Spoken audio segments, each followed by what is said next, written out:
ಮೊದಲಿಗೆ ಗೂಗಲಲ್ಲಿ ಹೋಗಿ ಅಥವಾ ಕ್ರೋಮ್ ಬ್ರೌಸರಲ್ಲಿ ಹೋಗಿ VM ವರ್ಕ್ಸ್ಟೇಷನ್ ಡೌನ್ಲೋಡ್ ಅಂತ ಸರ್ಚ್ ಮಾಡಿದ್ರೆ ನಿಮಗೆ ಒಂದು ಅಫಿಷಿಯಲ್ ವೆಬ್ಸೈಟ್ ಸಿಗುತ್ತೆ. ಡೌನ್ಲೋಡ್ VM ವರ್ಕ್ಸ್ಟೇಷನ್ ಪ್ರೋ ಇಂಡಿಯಾ ಅಂತ ಹೇಳ್ಬಿಟ್ಟು ಅದರ ಮೇಲೆ ಕ್ಲಿಕ್ ಮಾಡಿ ಸ್ಲೈಡ್ ಡೌನ್ ಮಾಡಿದಾಗ ಎರಡು ರೀತಿಯಾದಂತಹ ಆಪ್ಷನ್ ಸಿಗುತ್ತೆ ನಿಮಗೆ. ಒಂದು ವರ್ಕ್ಸ್ಟೇಷನ್ ಫಾರ್ ವಿಂಡೋಸ್, ವರ್ಕ್ಸ್ಟೇಷನ್ ಫಾರ್ ಲಿನಕ್ಸ್ ಅಂತ. ನಾನು ಮೇನ್ ಆಪ್ರೇಟಿಂಗ್ ಸಿಸ್ಟಮ್ ಯೂಸ್ ಮಾಡ್ತಾ ಇರೋದು ವಿಂಡೋಸ್, ಅದೇ ಕಾರಣಕ್ಕೆ ವಿಂಡೋಸ್ ಆಪ್ರೇಟಿಂಗ್ ಸಿಸ್ಟಮ್ VMwareನ ಸೆಲೆಕ್ಟ್ ಮಾಡ್ತೀನಿ. ಸೊ ಆಲ್ರೆಡಿ ನಾನು ಡೌನ್ಲೋಡ್ ಮಾಡಿ ಇಟ್ಕೊಂಡಿದ್ದೀನಿ ಇಲ್ಲಿ, ಅದೇ ಕಾರಣಕ್ಕೆ ನಾನು ಮತ್ತೆ ಡೌನ್ಲೋಡ್ ಮಾಡೋಕ್ಕೆ ಹೋಗ್ತಾ ಇಲ್ಲ. ಸೊ ನೀವು ಡೌನ್ಲೋಡ್ ಮಾಡಿದಾಗ ನಿಮಗೆ ಈ ರೀತಿಯಾದಂತಹ ಫೈಲ್ ಸಿಗುತ್ತೆ. ಸೊ ಇದನ್ನು ಲೆಫ್ಟ್ ಕ್ಲಿಕ್ ಮಾಡಿ ರನ್ ಆ್ಯಸ್ ಅಡ್ಮಿನಿಸ್ಟ್ರೇಷನ್ ಕೊಡಿ.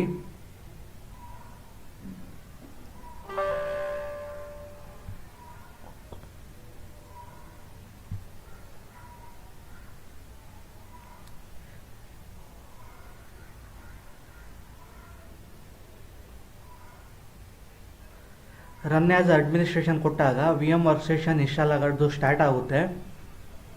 ಸೊ ಸ್ವಲ್ಪ ಟೈಮ್ ತೊಗೊಳುತ್ತೆ ಇದು ಇನ್ಸ್ಟಾಲ್ ಆಗಬೇಕಾದ್ರೆ, ವೆಯ್ಟ್ ಮಾಡಿ.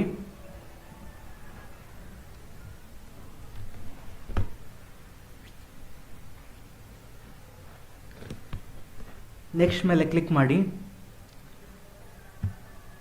Accept the terms and licence ಮೇಲೆ ಕ್ಲಿಕ್ ಮಾಡಿ, ಅಗ್ರಿಮೆಂಟ್ ಮೇಲೆ ನೆಕ್ಸ್ಟ್ ಕೊಡಿ. ನೆಕ್ಸ್ಟ್ ಕ್ಲಿಕ್ ಮಾಡಿ ಇನ್ಸ್ಟಾಲ್ ಕೊಡಿ. ಇನ್ಸ್ಟಾಲ್ ಆದ ನಂತರ ಈ ರೀತಿ ಕಂಪ್ಲೀಟ್ ಆದಾಗ ಒಂದು ಆಪ್ಷನ್ ಕೇಳುತ್ತೆ ಲೈಸೆನ್ಸ್ ಮತ್ತು ಫಿನಿಶ್ ಅಂತ. ವಿತೌಟ್ ಲೈಸೆನ್ಸ್ ಕೂಡ ನೀವು ಯೂಸ್ ಮಾಡ್ಬೋದು, ಬಟ್ 15 ದಿವಸ ವ್ಯಾಲಿಡಿಟಿ ಇರುತ್ತೆ. ಲೈಸೆನ್ಸ್ ಬೇಕು ಅಂದರೆ ಲೈಸೆನ್ಸ್ ಮೇಲೆ ಕ್ಲಿಕ್ ಮಾಡಿ ಪರ್ಮನೆಂಟ್ ಯೂಸ್ ಮಾಡಬೇಕಾದ್ರೆ.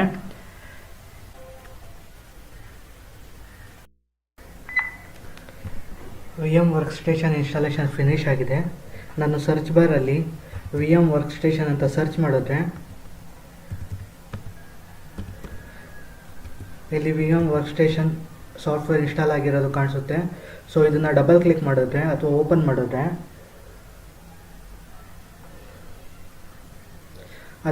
ಇದರ ಇಂಟರ್ಫೇಸ್ ಈ ರೀತಿ ಇರುತ್ತೆ. ಒಂದು ಬಂದು create a new virtual machine, open a virtual machine, connect to a remote server ಅಂತ ಹೇಳ್ಬಿಟ್ಟು ನಾವು ನೆಕ್ಸ್ಟ್ ವಿಡಿಯೋಲಿ ಖಾಲಿ ಲಿನಕ್ಸ್ ISO ಫೈಲ್ನ ಡೌನ್ಲೋಡ್ ಮಾಡಿ VM ವರ್ಚುವಲ್ ಸ್ಟೇಷನಲ್ಲಿ ಯಾವ ರೀತಿ ಇನ್ಸ್ಟಾಲ್ ಮಾಡೋದು ಅಂತ ಹೇಳ್ಕೊಡ್ತೀನಿ. ವಿಡಿಯೋ ಇಷ್ಟ ಆಗಿದ್ರೆ ಲೈಕ್ ಮಾಡಿ, ಕಮೆಂಟ್ ಮಾಡಿ, ಸಬ್ಸ್ಕ್ರೈಬ್ ಮಾಡಿ. ಧನ್ಯವಾದಗಳು.